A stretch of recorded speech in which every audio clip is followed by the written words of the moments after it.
everyone, please welcome to the stage the fantastic, wonderful Michaela. Yay!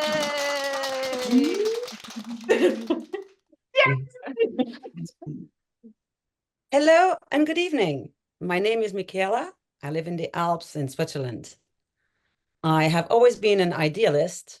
My work and life are inspired by nature, and I've been a nature enthusiast since I was a kid. I'm fascinated by the way nature works. For example, anthills. The way these tiny little animals run around, seemingly disorganized, but getting good stuff done for their community.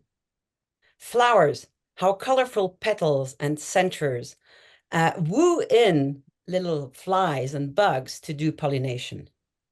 And poop, we all do it differently. And figuring out whom it belongs to is sometimes an inquiry even Sherlock Holmes cannot solve. I personally still have a few samples of very dry and hard balls of fur and organic matter that are not attributed. Nature and I go way back. When I was 10 years old, we had to write this essay in school.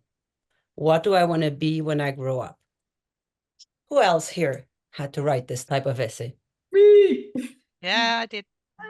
Many people. Sure. Many people. My teacher, Mrs. Riener, a very nice Swiss lady, in response to her assignment, got her fair share of writings about kids wanting to be nurses, astronauts, or even little girls that wanted to pet ponies all day. She also got a more unusual response. I want to be a hermit and living in the forest. Guess whose essay that was? My teacher recognized she had a special child in her class, and Mrs. Riener was very kind. She graded my paper 10 out of 10 and added a note at the end.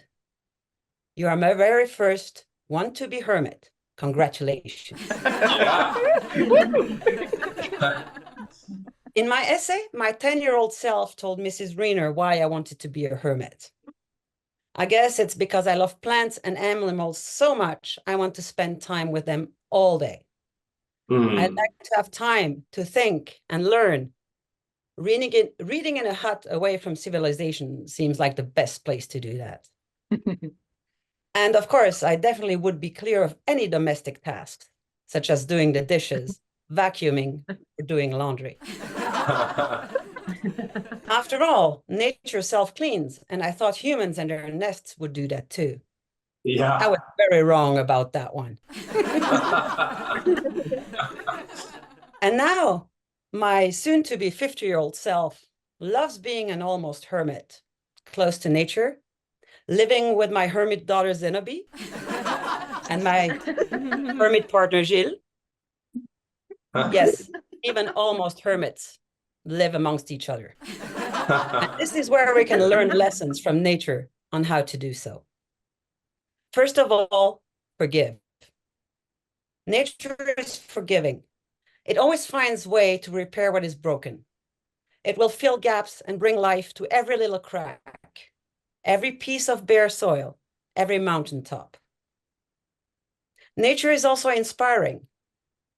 When I look at its forms, processes, and systems, I can find solutions to all the challenges in common life. I just have to ask, hey, what would nature do?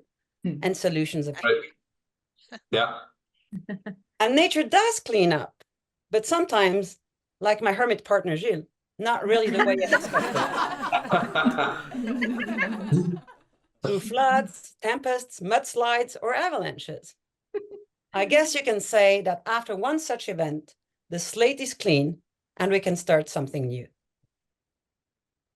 Nature has solutions for everyday life. For example, who here has ever had tasty leftovers in the fridge? Me. Oh, yeah. Yay. Definitely. Be careful. Yesterday noon, I had a perfectly fine piece of apple pie. It looked great. I put it in the fridge. And at midnight, when I was looking for the same apple pie, my midnight raid turned into a fridge cleaning session. The mold monster had struck. Oh no. Mhm. And this is also where nature can help us. We can learn how to preserve food, for example, with oregano. Well, here it doesn't really work because it's apple pie, but it definitely will work with pasta or meat soup. That's something the Italians have known for many centuries. Mm. And maybe that's why whatever pizza we eat today might be a century old. Nature is my inspiration. I love it so much that I want to share its solutions with the world. So I started incorporating it into my business practice, and I created bioinfused consulting. Woo! How does that work, you ask? Well, let me show you a few examples. What if boardroom executives would work together like mycelium, trees, and soil in the Alps? Amen. What if our teams were resilient because they replicate the strategies of a mountain prairie? Right. Ooh. And what if my friend Sophie could confront her boss by calling upon her inner charging rhinoceros? As you see, nature is not only a great life coach, it's also a fabulous business consultant and a fantastic global mentor. From the very mundane to the big questions of our times. So we all need to save nature, this fabulous inspiration that allows us to tackle every challenge we can think of. So whether we're hermits, co-workers, communities, we can all share nature's genius while trying to figure out the origins of the poo we have just found.